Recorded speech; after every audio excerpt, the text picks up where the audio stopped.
所以有時咧，我哋佛教嘅場所咧，我哋聽經啊、聞法啊，咁我哋咧都係用好理智嘅方式去聽下人哋講啲係咩事情啊，唔會俾人哋呃咗。所以俾人呃咗咧，浪費咗你多少錢財咧係小事。如果浪費咗你今生嘅光陰咧，就非常可惜嘅。既然我哋咁難得嚟到佛門咧，我哋咧一定係一個好好嘅選擇。我哋應該學啲乜嘢？乜嘢淨係適合我哋修正啱嘅？你一定要知道啊！對我哋有利嘅，幫得到我哋嘅，我哋正要用心去學習啦。如果講個空空洞洞嘅嘢，有咩實際咧？所以佛教當年咧根本唔複雜嘅，你知唔知道？而家係人啊搞到好複雜啫，搞到好亂啊！所以我講俾你哋聽，而家佛教界就係咁樣嘅事勢出現咗在呢啲世間啊，無奇不有。仲有好多佛教徒啊，借啲鬼鬼神神咯，到處呃人咯，仲當佛菩薩顯靈咯。我講俾你聽咯，啊！我今日咧可以講呢啲嘢俾你聽，俾你去預防。但係你碰到咧，如果呢個係講我係觀世音菩薩上身啊，嚟幫你解難啊，觀世音菩薩大慈大悲嚟幫你解難啊。如果係講佢係觀世音菩薩啦，你就馬上去稱一稱下，睇下係咪真觀世音菩薩出現咗。好簡單，我教你個方法。如果係觀世音菩薩啦，係講佢係觀世音菩薩，你就問你係觀世音菩薩真嘅？咁樣觀世音菩薩請你念下寶門品俾我聽。如果念唔出，觀世音菩薩自己唔識念寶門品咩？哦，咁咪奇怪咯。你就知道呢係咩觀世音菩薩啦。觀世音菩薩冇可能自己唔識念寶門品㗎嘛，冇可能。就好簡單，你就知道呢隻可能係鬼咯，唔係觀世音菩薩啦。鬼肯定唔識念寶門品嘅，講你聽。如果你講係釋迦牟尼佛嘅咧，我釋迦牟尼上身啦，釋迦牟尼同你講話，你話釋迦牟尼，你係釋迦牟尼佛，釋迦牟尼你念下念完咒俾我聽，你死啦！念完咒點樣念啫？你就知道呢個唔係真釋迦牟尼佛，釋迦牟尼自己肯定識念完咒嘅，你冇念佢啦，短短嘅，可能佢識嘅，長嘅揾念完咒，佢死梗。所以你話，所以講。我哋咧有時咧，我學啲智慧去面對呢啲人。你唔好講佢係釋迦牟尼佛，佢係 show 唔到俾你睇啊，啱嘛？佢可以講啊，我釋迦牟尼佛冇錯啊。你講既然係啦，釋迦牟尼佛，我認住你先。咁啊，我想聽釋迦牟尼念啲念完咒個好聽啲。我睇唔知第一個唔知從邊度念咩，嗰隻鬼梗係亂晒啦！你講，我都未從來聽過念完咒，點樣念俾你聽咧？如果係你遇到呢個係藥師佛咧，你講藥師佛，你講藥師佛，你嘅十二大願點樣嘅咧？藥師佛發十二大願嘛，叫佢念俾你聽。我睇戲又係死緊噶啦。咁你知道呢啲唔知係咩佛咩藥師佛啊？所以你就唔會上當講俾你聽。呢啲係點啊？係鬼靈附身，邊度揾咩觀世音菩薩啦？咩揾藥師佛啦？咩釋迦牟尼佛啦？而講起阿彌陀佛嚟咁仲更加好啲。直係揾到阿彌陀佛，你修咗幾耐啊？你寫生寫咪寫幾多啊？你48願一一讀出嚟。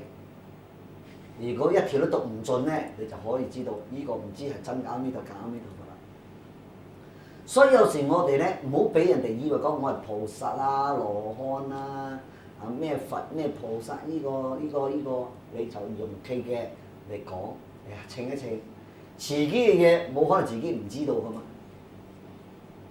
所以往往好多人咧就俾呢啲人咁樣呃咗，借住佛教嘅名。所以我今日同你講《地藏經》，前面都講到話，好多惡鬼惡神會借住呢啲佛教嘅名義嚟到處呃無知嘅眾生。所以我哋真正做個有智慧嘅佛教徒咧，就唔會俾呢啲嘢呃咗，唔會俾咁嘅事情蒙騙咗我哋。所以學佛就一定要好有智慧，咁正幫到我哋改善我哋啊！明白冇？啊！所以人哋講嘅嘢，我哋愛聽，聽咗自己愛分析，咁正你有個決定咧，係取之行動。我應該點樣修，自己應該心中嘅答案。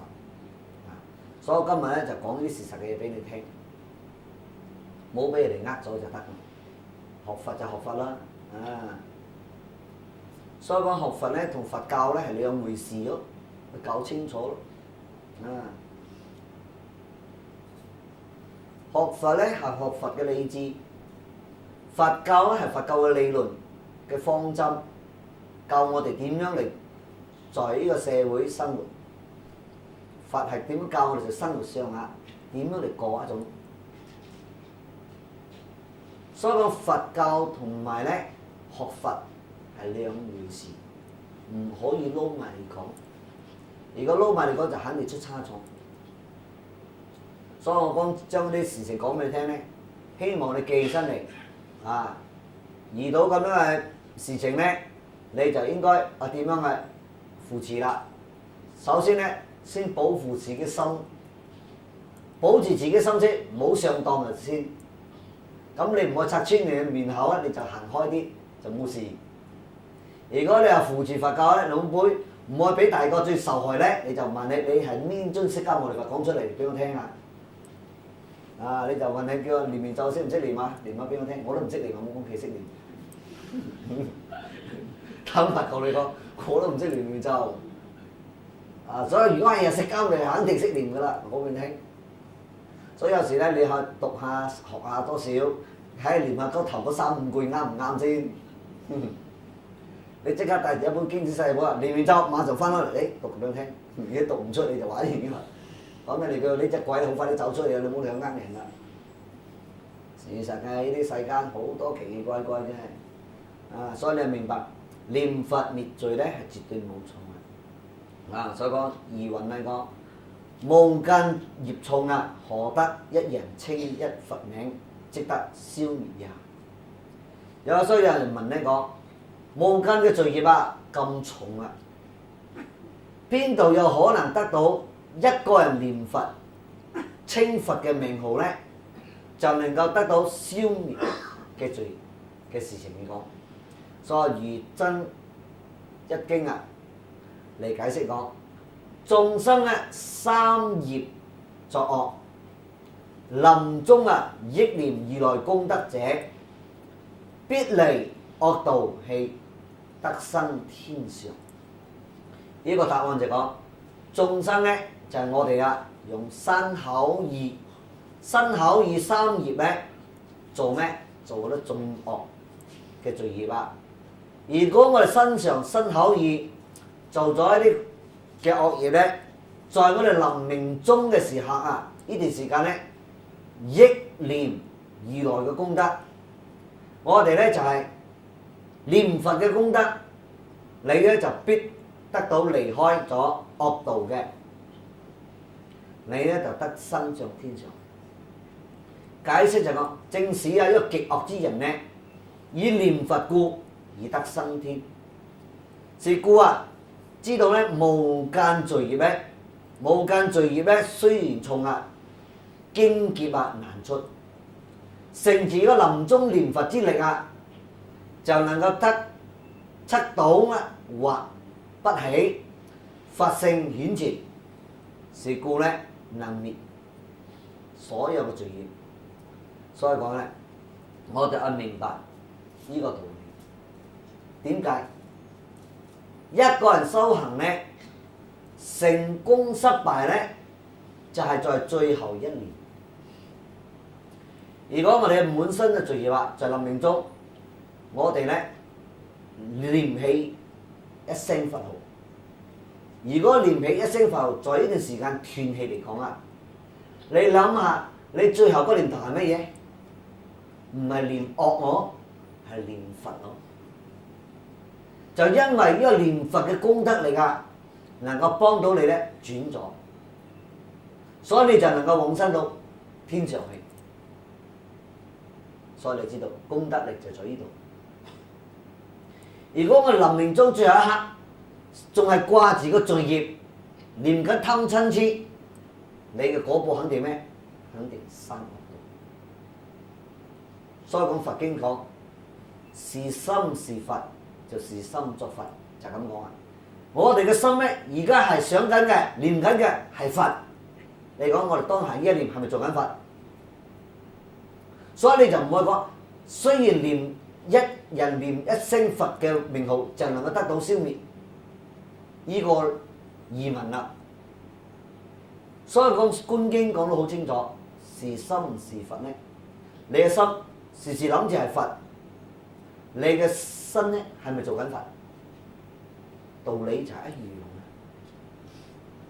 你心諗嘅菩薩，你就做菩薩；你心諗係阿羅漢就阿羅漢；你心諗係鬼就變成鬼，就係咁啫嘛。有啲人心諗，我死咗落緊地獄，你就肯定落緊地獄。所以地獄在天堂，在邊度咧？就在我哋一念心之間啫，唔係好遠嘅。地獄唔會離開呢個地球，天堂咧都唔會離開呢個地球。問題係在我哋一念心。如果你能夠大家捉到呢個一念心咧，你就好容易收。咁你知道你選擇我係天堂，我係地獄啊，就在呢度啫，唔係好難嘅嘢。所以佛教絕對唔會俾你好複雜、好難去解決嘅問題，係好簡單。所以個麻煩嘅人解釋緊好麻煩㗎啦，講俾你聽。簡單嘅人解釋越簡單嘅事情就好明顯在我哋眼前。所以大家一定要用智慧，就係咁啊！即係你講用《華嚴經》嚟解釋講，釋文如來名啊，及以所說法，不生信解，焉能成種啊？所以抗今勸俗咧，信心為稱佛名，其有不滅者乎？意思就係講啊，《華嚴經》講釋文啊，如來名啊，如果能夠聽到如來嘅名號咧，以及啊佢所說之法咧，如果就算你唔生起呢個信解啊，你依能夠成為種子啊，都可以成為第日成就嘅種子啊，就喺呢度啊。就講今日，如果你勸俗咧，信心啊，好有信心嚟為你稱佛呢個名號咧，你諗下點樣唔滅罪業咧？所以在觀經講啊，至誠心念一聲南無阿彌陀佛，就能夠消滅我哋嘅80億劫嘅生死重罪。係阿彌陀佛嘅名號有咁功德力咧，能夠幫我哋消我哋嘅罪業。所以我哋咧係借住阿彌陀佛嘅呢啲功德力，正能夠幫到我哋。所以正講佛係功德圓滿嘅，所以佛係圓滿者，但係智慧者。所以我哋凡夫咧唔可以用咧我哋凡夫嘅理論知識啊嚟去解得清楚嘅。所以好多人都識講佛法係不可思議啊！今日我碰到人嚟同我講呢啲咁樣嘅話，我講你講不可思議呢三個字啊，你知道咩意思冇？不可思議咪不可思議咯，好多識嘅咁解釋啊！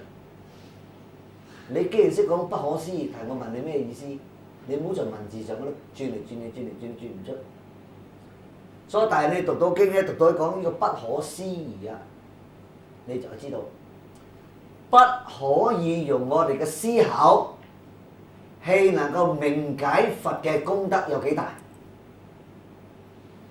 不可以用議論啊，用語言嘅嚟論説。嚟講得清楚佛嘅功德有幾大，所以呢個就正叫不可思議啊！唔可以用我哋嘅凡夫嘅知識嚟去衡量佛到底有幾大，又唔可以用語言文字啊，可以講得清楚嘅，咪叫不可思議咯。乜咁簡單啊？你解唔清啊，不可思議，講唔出。梗係講唔出啦，好簡單，你唔明白。如果你明咗，好容易講兩下就咪講出嚟啦。所以佛嘅功德太大咗，就我一句阿彌陀佛嘅名號咧嘅功德太大，大到我哋咧佛講不可思議，唔可以用我哋凡夫嘅思想嚟去明解嘅，又唔可以用我哋凡夫嘅議論啊、語言論文説咧嚟講得明白嘅，所以正叫不可思議。呢句話就係咁解釋。大家明白咗，哦，原來不可思議就係咁解釋啫，唔係好複雜嘅嘢。所以講咧，我哋咧就係明白念佛嘅功德有咁大。所以呢度咧有一個比喻啊，比如咩？獅子嘅根啊，如果攞嚟做琴線啊，一彈奏之下咧，其他一切嘅彈線啊，全部會斷晒。個琴嘅線一條條㗎，獅子度根咧係好硬嘅，代表咩？佛法啊嘅力量非常之強。就係講最用一個比喻個，以牛啊、羊啊、驢啊、馬啊嘅奶啊，好，大家放在一個杯上，你將好多牛啊、羊啊、馬啊種種嘅奶咧放喺嗰個茶杯裏邊。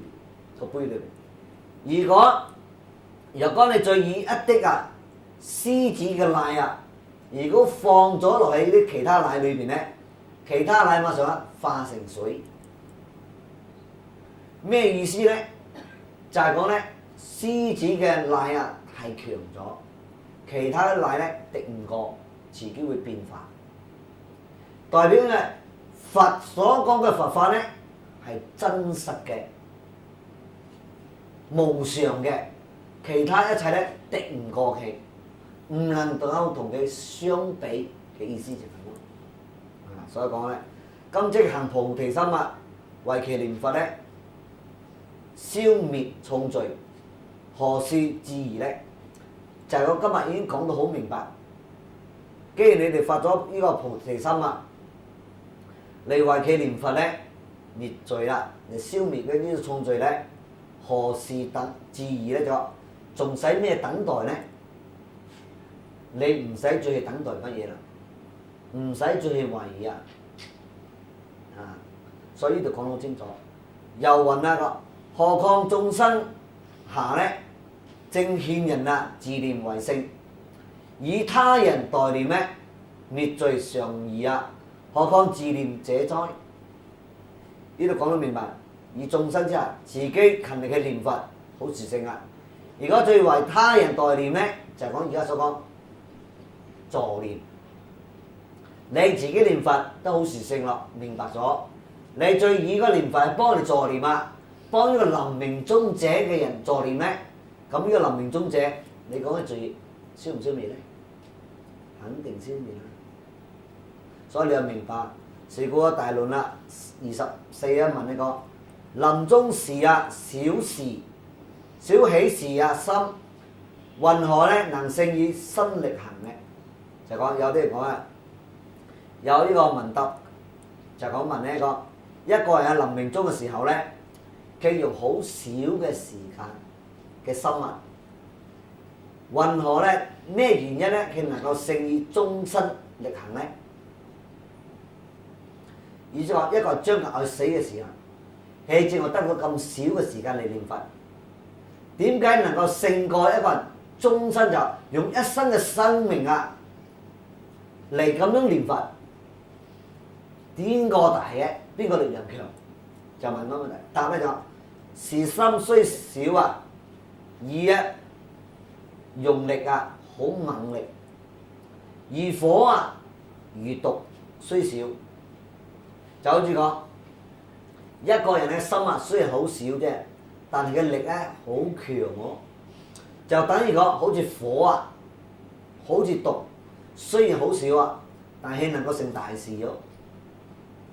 咁你冇少睇呢粒咁細嘅火種喎，睇起身係好細喎，如果將點落去咗，你估啊，成個山上嘅樹木啊，全部燒到光晒咯。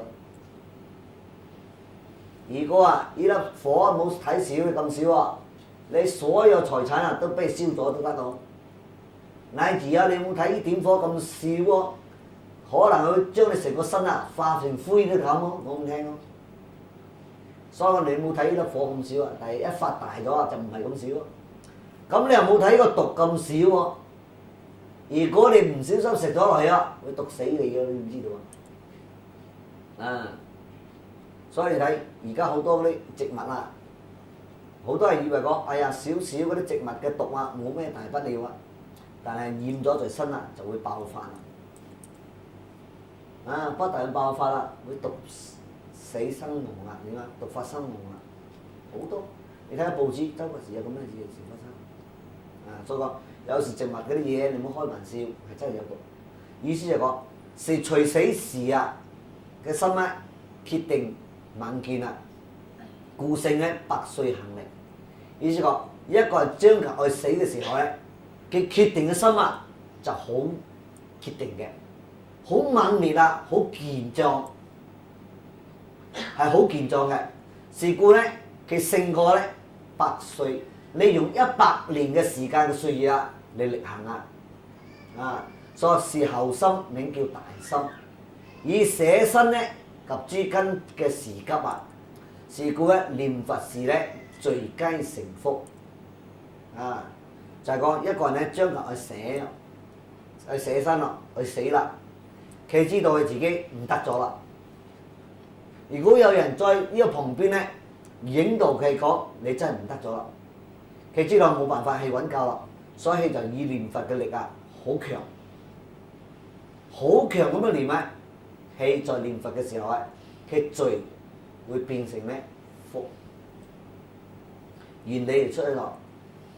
我哋大家就知道，釋迦牟尼當時咧有位醫王啊，就叫咩名？叫奇婆。所以奇婆當時在印度咧，佢係一個數一嘅一個大醫王喎，你隨便啊攞一條草啊，無非都係藥草啊，隨便攞一條草都可以做藥啦，所以你有咁嘅能力，佢就能夠治人嘅病啊。所以你就明白，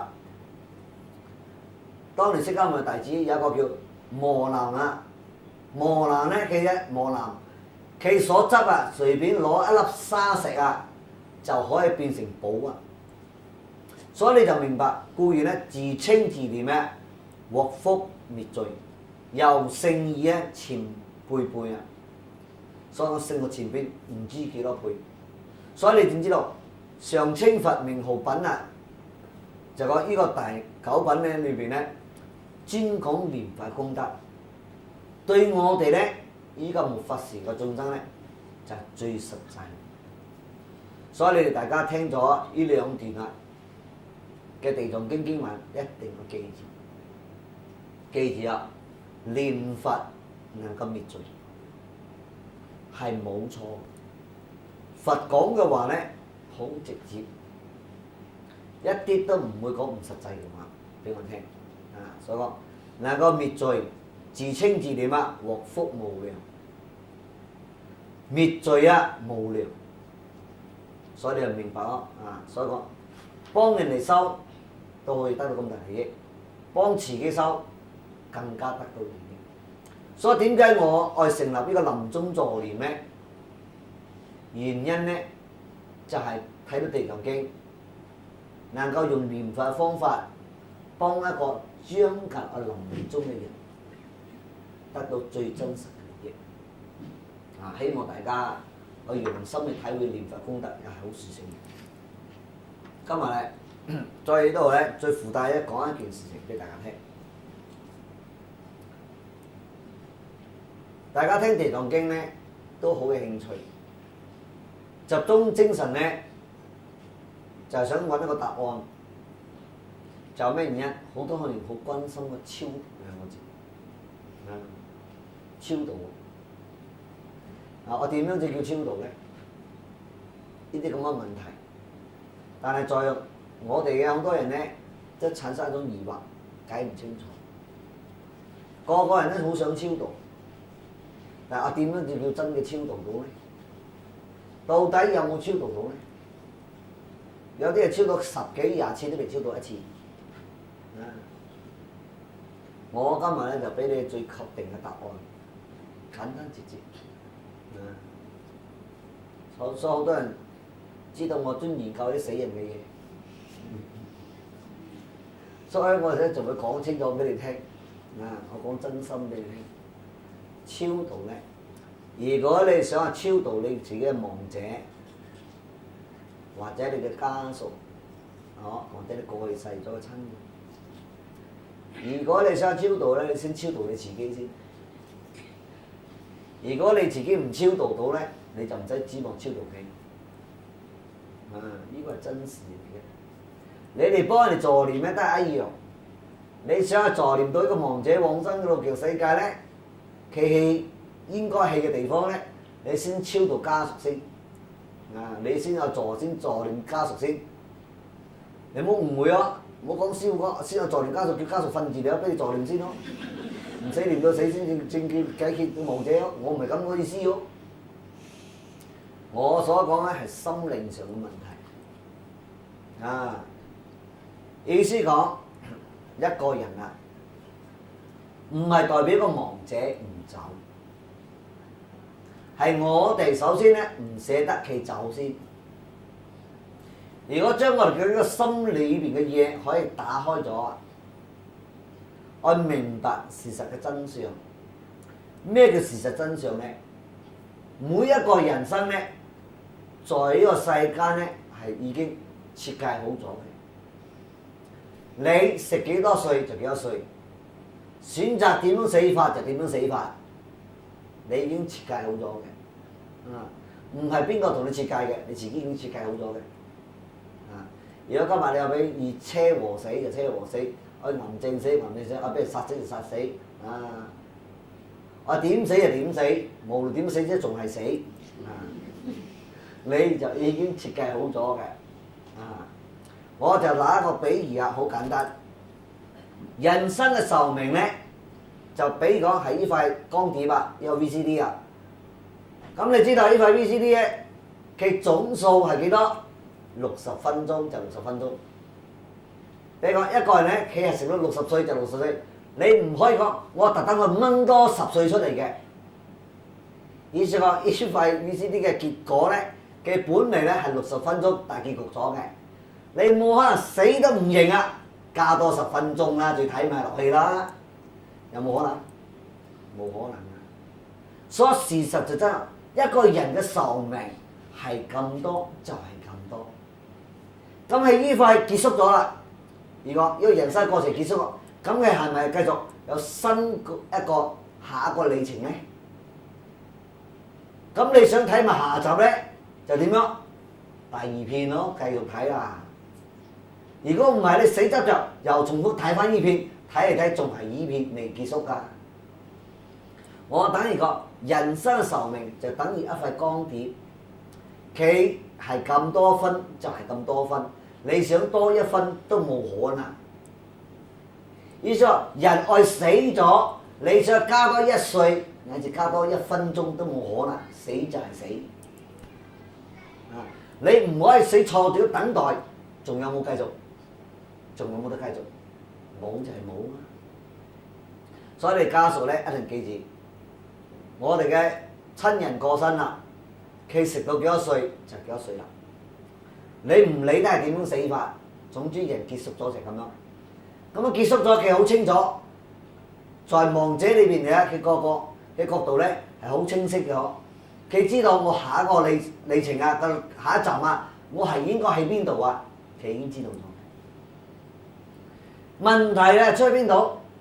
問題出喺家屬，我哋做人嘅兒女呢度唔明白。點解唔明白？好多人咧會有咁樣嘅思想，有咁樣嘅觀念。咩咁樣嘅思想觀念咧？就因為責備自己，怪責自己。點解我唔早啲去陪阿爸？點解我唔會請假去陪佢？明知佢病到咁重啦，點解我唔服侍多一啲？點解唔陪住多一啲？剛才點解唔走去瞌眼瞓咪好咯，咪送到屋企咯？到你發覺到瘀死咗咯，就一味喺度內疚。咁啊內疚咗點樣？就肯定會自責自卑咯，責備自己啊，就好似咧就好傷心，好傷心咧就想補救，就肯定咧就阿爸聲，阿爸你唔好怪我啊，頭先我嚟遲咗啦，解釋冇用㗎，死咗啦，未死前你就好有理由講啦。係啊，工作忙啦，請唔到假啦，塞車啦，嚟唔到啦，嚟死時就可以咁解釋啦，啱唔啱？死咗就講，係啊，嚟遲咗啦，送唔到你鐘啦，就不斷咧發出咁嘅訊息俾佢。咁亡者一得到你咁嘅訊息，你講會走唔走？絕對唔走啊！所以講呢啲就係一個好現實嘅道理，係我哋家屬自己將愛自己嘅親人唔能夠超生，原因就出喺呢度啦。所以我再打一個簡單嘅比喻，如果你嘅親人愛你行啦，啱唔啱？啊上機之前啦，咁你送機啦，送到機站你就同佢講：阿爸啊，你去旅行啦，開開心心，高高興，玩得開心啲啦。咁你阿爸帶住咩？好開心嘅信息啊！上機坐得好穩，啱唔啱？好開心啊！你叫阿仔叫我開開心心玩得開心啲就翻嚟啊！唔開心冇翻嚟啊！你梗係玩得好開心啲翻嚟啊！啱唔啱？如果你送去機啊，你講你坐又攬啊，又抱啊，又喊啊，又扯又拉啊，咁帶住咩？帶住好傷心嘅心情上機嘅喎。咁樣你估玩得開心冇？去到個地方開心，一樣嘅道理啊！所以應該你哋有點樣面對我哋嘅親人過身咗，佢咧一定有新嘅旅程。意思講就等於你送佢出國，我送佢咧祝福佢玩得開心啲。咁咧佢走時就走到好開心咁走，咁咪超度咯，好簡單啫嘛。你講嗰兩句話就解決咗啦，又唔使請和尚係死曲死曲死曲，曲到都未氣。就係咁樣嘅問題啊！超度就好簡單噶嘛，使咩搞到咁麻煩？所以你愛送人哋就因為佢自己知道自己結束咗嘅，佢知道係自己應該係喺邊度咗嘅，已經策劃好咗嘛，計劃好咗佢嘅里程喺邊度，係我哋搞到佢好似走唔走。所以有啲人好啦，頭先搞咗咁樣樣啦，搞到人哋好傷心啊，留咗喺世間啦，等佢正嚟翻嚟揾人哋啊，師傅啊，我屋企好似〜睇到我爸冇走喎，慢慢嚟嘈喎，又驚咯，啊又當鬼扮咯，又話咩符啦，啊我耍咩靜啦，掟走咯喎，剛才又唔想人哋走喎，而家人哋留低喺你屋企咯，喺你身邊咯，又驚咯喎，回魂咯喎，唔知會拉我咯喎，死啦！人就係咁麻煩啦。本嚟人哋想我走先，你又請人哋翻嚟，而家人哋唔想走啦，你又想送人哋走。所以而家嘅兒女真係好艱難搞，你知唔知道啊？所以你話超度先超度你自己先，唔好超度你阿爸先。你自己未超度，點樣超度人哋啫？所以呢個原理咧就好現實嘅，我講俾你聽。我哋一定要明白去面對啊，面對咗就知道如何嚟處理亡者嘅事。仲有一個問題咧，點解能夠令到亡者唔走咧？我所知道，我做咗咁多年啦，雖然我幾年唔做嘅啫，但係我對呢啲好了解。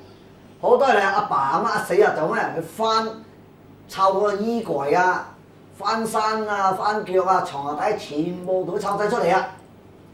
你估摷咩啫？好簡單，唔使講啦，係咁咪值得值錢嘅。如果亡者在呢段時間啊，啱啱天氣啊，就睇到兒女猛咁挖我嘅嘢出嚟啊！如果呢個係我心愛嘅古董啊，你諗下啱啱咁啱時候你碰到嘅嘢，你諗下點樣？肯定唔走噶啦！就因為你哋好多兒女咧，人一死啊，快快將個衫褲啊乜嘢挖得就挖啦，摷得出就摷出嚟啦，觸動到亡者咧，佢嘅心愛之物就產生啦執着咯。你分我嘅財產咯，你分我最心愛嘅嘢咯，你諗係會點啊？好唔憤氣啊！好唔憤氣咧，佢咧就影到嘅唔捨得走咯，就係咁原因。所以我哋就教你哋咧，一個人啱啱天氣時，或者病到好嚴重嘅時，將近個天氣時，記住，唔可以在亡者一個病者嘅面前咧，發出咁樣唔好嘅信息俾佢。你我一定喺度傷心喊，你就會引導咗亡者唔捨得走。首先咧，係家屬咧先攆住佢，先揸住佢，唔愛俾佢走啊！唔係亡者唔想走，你知唔知啊？係我家屬唔想俾佢走，所以原因咧就出喺呢度啦。所以你應該係咩？以讚歎、安慰佢、祝福佢，人生結束咗啦。你應該係你應該去嘅地方，你嘅選擇已經選擇，路程已經等住你啦。你應該有好好嘅地方去，俾佢開開心心、安心，唔使有一啲啲嘅擔憂去往生。咁咧就係叫真正幫到我哋親人、超親人啊！所以你要明白呢個道理。講超度就係講咁樣，所以點解好多人咧年年都去超度？見到咩寺院就排位係咁超，其實你知我超邊個冇？佢唔知道超自己，你知唔知道？你寫咁多，你阿爸排位就超你自己，你知唔知啊？因為咧，在你心目中啊，你認為你阿爸未超生，所以你就搏命超。其實你阿爸唔知走到邊度去咗，你知唔知道啊？啊，都係自己去咗去應該去嘅地方咗啊！所以人生嘅時間到咗此結束咗，就已經去咗啦。係你嘅心啊放唔下，一路掛住，認為我爸冇超生到，所以就凡係見到邊度你就寫，應該係寫咩？唔應該寫你阿爸名，應該寫你自己嘅名至啱。寫你自己嘅名放上去超咗你自己咧，你阿爸就已經走咗啦。講學簡單，係你自己寫唔得，放唔下企。唔係代表你阿爸冇走，明白冇？意思又好簡單。如果一個男眾一個女眾，如果在男眾裏邊講，佢嘅信心真嘅明白，我嘅親人就已經往生咗啦，在呢度已經就講已經超度咗。如果個女眾一掛住啊，佢認為我親人係冇超生到，就代表咩？呢個女眾咧嘅心裏邊冇超度到。所以冇超度到，唔係代表亡者冇走啊！你知啊？同樣兩個嘢嘛，一個係心掛住，一個咧就心冇掛住。所以心冇掛住嗰隻就已經成功咗超度咯。對佢同佢嚟講，呢兩個人嘅緣啦，就已經解決咗嘅。對呢個女眾裏邊咧，就係認為講佢未超度到，所以係佢未知道，唔係亡者未超度到。咁你咪知道大家寫咩排位咯？哦。係你冇超度出，所以寫你至啱啊！其實亡者結束咗噶嘛，在呢個人生世界已經結束咗，佢有新嘅一個課程行嘛，佢應該喺邊度已經知道咗啊嘛，所以往往好多人將呢啲事講唔清楚啊，所以有啲人咧就搞到好一大堆嘅問題出現。嗱，你睇到冇？好多人中意放鹽口啊，施食啊，哇，整埋一大堆糧食啊，哇，以為咁樣好啊！咁啊！你突然間用下腦諗啦，呢啲食物啊，係邊個食嘅咧？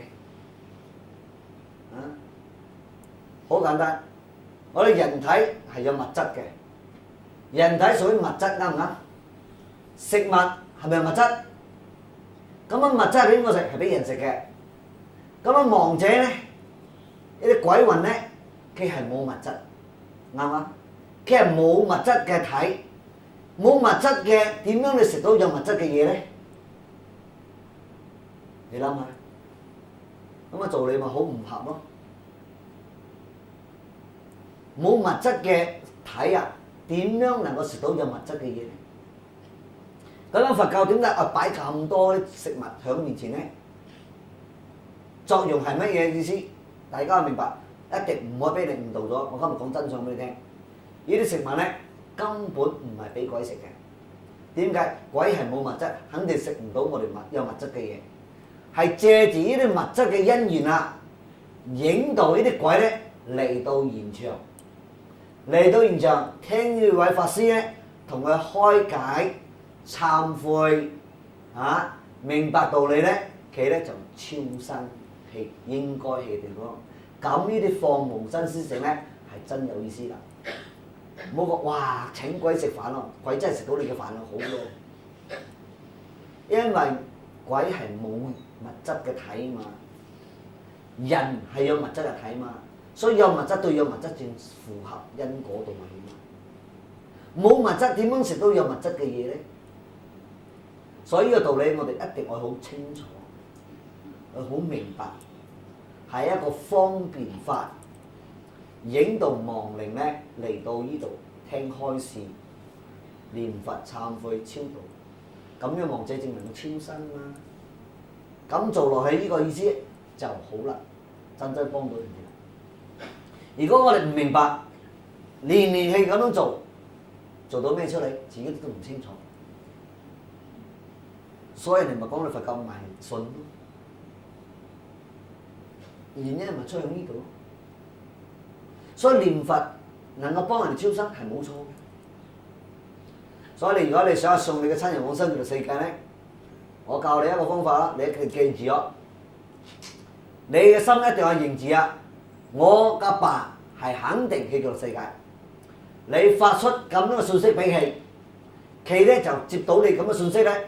肯定咧就跟你嘅呢個信息去個世界，你冇理得佢，又喺度念，又喺度擔心，又喺度懷疑，到底氣咗或者冇氣？你一味咁樣嘅心態咧，你咧就意思話你想攆自己，唔想俾走，佢咧就會停留喺度，到時你唔好後悔。所以正式咧。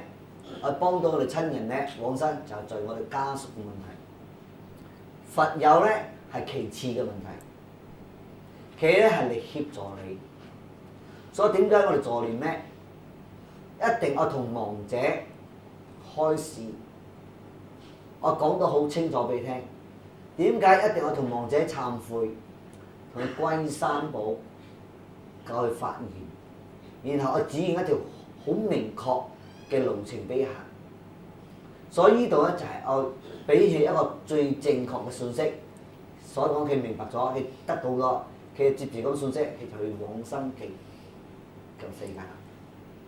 所以講助念超度咧，本嚟就係好簡單嘅，唔會複雜，係我哋唔明白嘅人咧係搞，越搞越複雜啊，搞到好麻煩。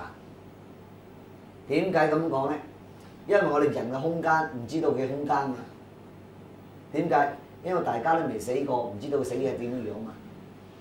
如果你叫佢死咗，佢翻嚟同你講清楚，一定講好明白，同我講一樣。我講俾你聽，因為我專研究佢哋死咗係點樣嘅。以而家科學嚟講，就係空間層次唔一樣嘅啫。你唔可以用你嘅空間層次嚟睇嘅空間層次。理論就係咁簡單嘅啫。而家科學講咩空間層次？你睇有1度空間、2度空間、3度空間、4度空間，啱唔啱？大家都明白。咁點樣解釋你明白咧？我今日咧用最科學嘅方式嚟解釋俾你聽，俾你明白呢個道理。我單言講，我哋人咧係在幾度空間？人係在3度空間嘅層次啊。咁樣嗌蟲啊，佢哋係在幾度空間？係在2度空間。咁我哋亡者啊、鬼啊、呢啲眾生啊、外靈啊，我哋稱佢叫外靈啊，佢係在幾度空間？在4度空間，就唔同啦。咁我哋就講，如果我哋用嗌嘅空間嚟講，嗌嘅空間只有2度空間。咁2度空間嗌嘅只有咩感覺？佢所睇到只睇到咩？在嗌嘅角度嚟講，嗰隻嗌啊，佢只有睇到平面啫，只有平嘅啫。佢爬呢度又係平嘅，爬牆壁上又係平嘅，爬屋頂又係平嘅，點解佢唔跌落嚟？佢嘅裏邊空間只係平，冇其他嘅，只有一度空間，就係二度空間，只有平面。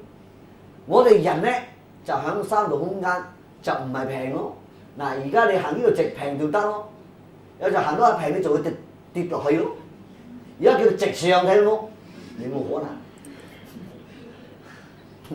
原因就係講空間層次唔一樣。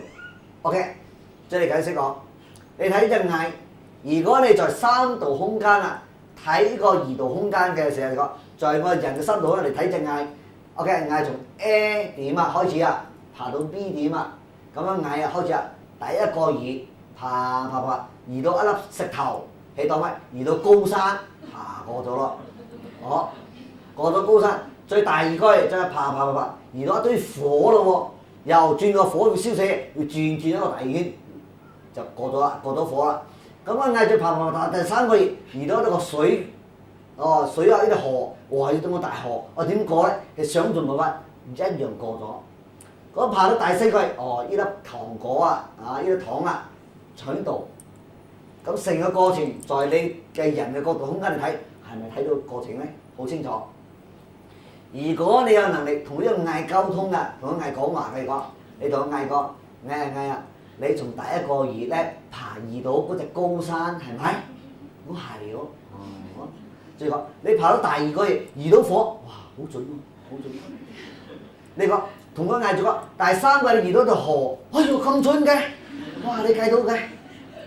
即係同個蟻講，未來第四個移咧，你繼續爬一個咗後，你移到個糖果，嗰個蟻真係照住咁講，哇真係準喎！你當你咩？係當你神咁拜咯，當神咁拜，對你嚟講係好正常嘅嘢啫。咁如果你同個蟻講啊，如果你過咗呢個河咧，你可能會點死？會俾水浸死。你話整死都得，你推個頭一浸起佢就氣死咗一個，都係準，都係準。在蟻嘅空間講，點解計到咁準？我咁樣死法你知道啊？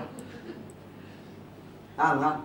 所以講人係在三度空間睇二度空間，在你角度咧，佢只係冇時間觀念啊！在我哋人角度，你根本係點樣爬到呢度？你結果係咁樣噶嘛？到最後得到呢粒糖，你結果睇你邊度咩時間？在蟻嘅唔同啦，我第一個月我經過咩嘢？第二個月我經過咩？第三個經過咩？你講梗係我行到好長啦。所以人生嘅歲月咧，就等於係咁樣，你明白冇？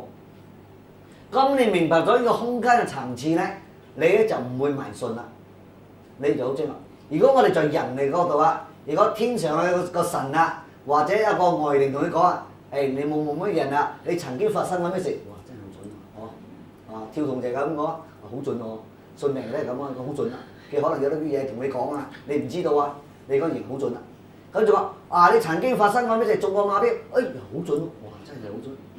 咁你會當神拜嘅咯喎，你等下我會計到你下一餐啊，在邊一餐館食飯，食咩菜，食幾碗飯，你點會咁準嘅？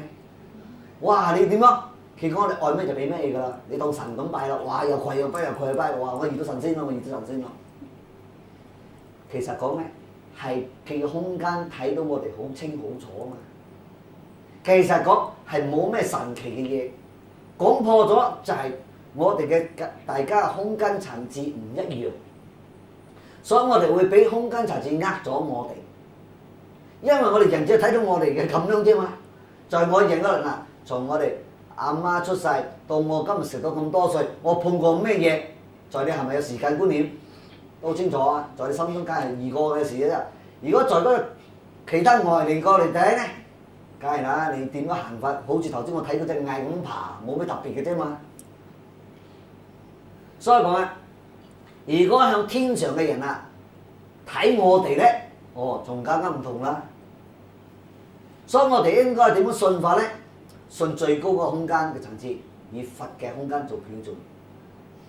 所以佛，如果我打個比喻，佛係在第10層空間啦，在第10層次咧睇落嚟咧更加清楚。你第日點樣結束咧？你最後結束啊！你成佛咗，佛全部睇到清清楚楚。所以佛咧會同你授記，講啊某某啊邊個啊，你第日經過幾多劫幾多劫你成佛啦。但係等我從 A 點睇到 B 點，你本嚟就咁成佛嘅啫嘛，都冇咩新奇噶。講破咗就冇咩新奇。菩薩仲未睇清楚，菩薩可能仲睇到咩？等你講呢個 VCD，菩薩就睇到58分鐘，未睇到60分鐘，未結束，唔可以下定論。佛咧等於睇到60分鐘結束啦，佛講下定論，你呢出戲係咁樣結束嘅。在佛嗰度我都睇晒咗啦，我好明白，就係、是、我哋而家睇到30分鐘就下定論咯，死咯！結束係點啊？你未睇到啊嘛。所以講人嘅層次就係我哋有咗障礙，有咗呢啲嘅障礙咧就會迷惑，所以迷惑就會俾人哋咧講到好多奇奇怪怪嘢，搞到我哋咧唔知道點樣係好。所以今日你明白咗，我今日講咗理論俾你聽，第日你再問問神咧，你就好明白啦。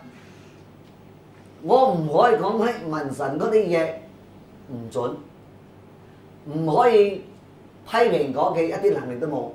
其實佢比我哋更加準。點解？佢在嘅空間層睇到我哋睇透晒咗㗎啦，知唔知？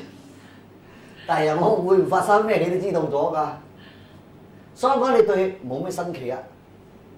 啊，如果頭先等如果你在你嘅空間睇隻蟻，冇咩新奇啊！蟻就當你神咁拜，你知唔知道啊？哇！當你神，哇！你講得真準啊！如果你同佢問神，你就講哇！個神真係準喎，梗係準啦！咁樣睇法梗係準啦，唔準你假。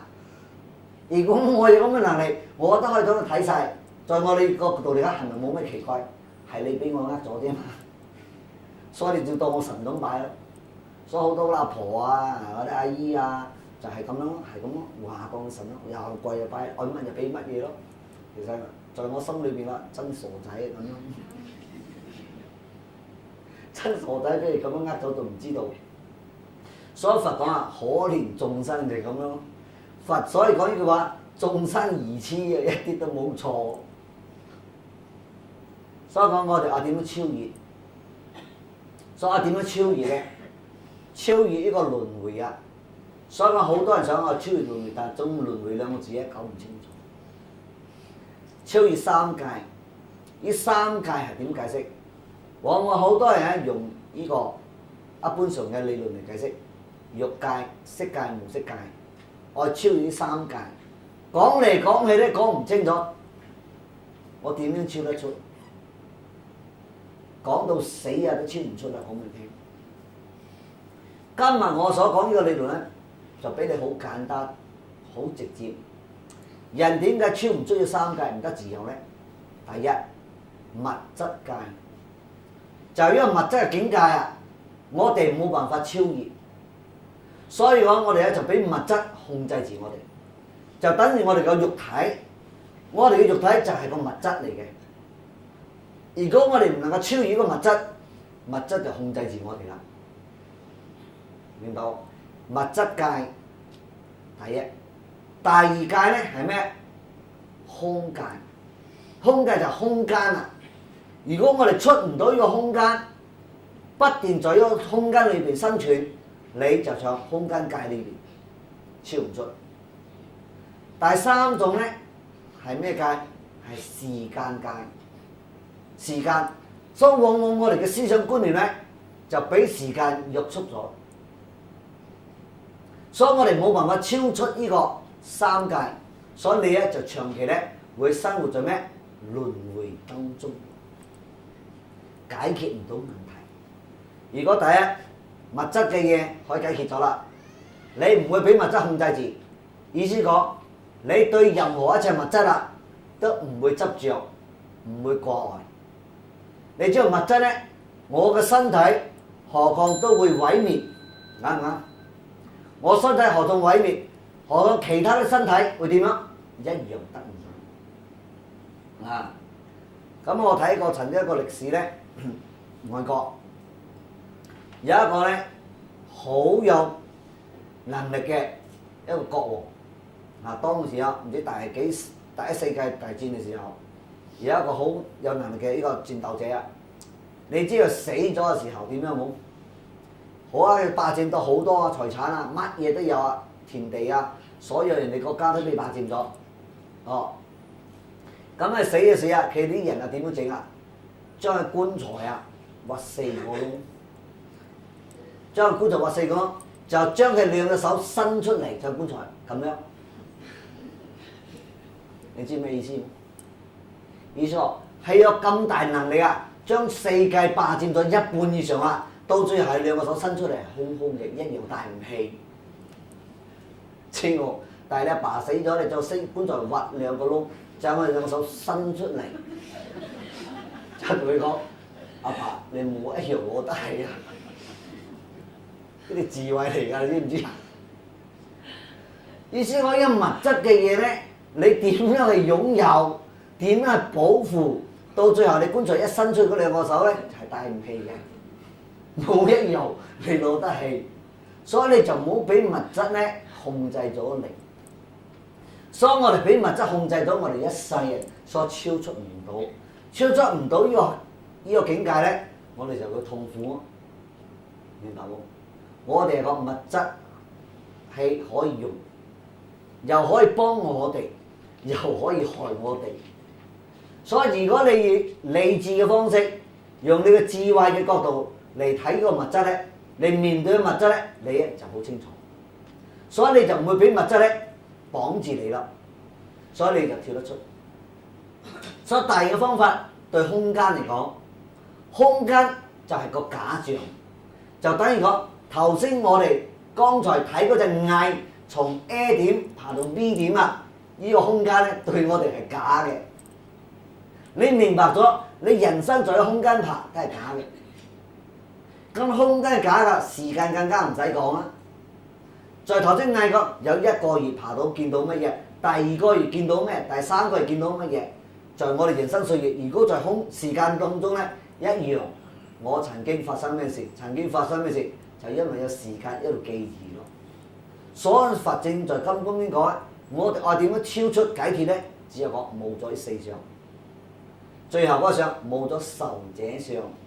冇受者相就係講等於講冇咗時間觀念。大家聽到呢度，冇講師傅講冇時間觀念就唔使遵守時間咯。人哋講冇時間觀念，你唔會俾時間限制咗你，你明白？時間而家10點結束，我仲係有結束期。你冇時間冇觀念，我繼續講咯。所以講事實嘅嘢就係事實，但係在我哋心靈中，時間咧只係一個層次嘅問題啫，明白冇？其中係仲係一個水平線，在 A 點到 B 點就係一個水平線啫。但係我哋嘅過程咧會受到種種嘅停留啦，就等於講好似有時間啫，明白冇？如果在上邊嗰度睇 A 點到 B 點根本冇時間，所以咪超越咗。所以過去、現在、未來全部都係一個水平線啫嘛。我哋講起身就係有過去、現在、未來。如果講到事實咧，在法嗰度睇就冇呢啲咁問題。所以你明白呢3種原理啊，你就能夠超越3界，能夠超出3界，你咧就解脫自在。佛教講理論就係咁方，就係咁樣講到晒，就係我哋心靈上思想嘅問題，唔係呢個肉體嘅問題。明白咗，大家咧就好知道煩惱從邊度嚟，我點樣解決？就全部咧係我哋錯誤嘅思想，正產生咗種種煩惱，所以我哋生活到咁痛苦就係咁樣嚟咯。所以講天堂又在一念之間，地獄又在一念之間，睇你點樣去選擇去面對啫，一啲同我冇關係。我講清楚俾你聽就係咁樣。好，今日時間到，講到此為止好啦。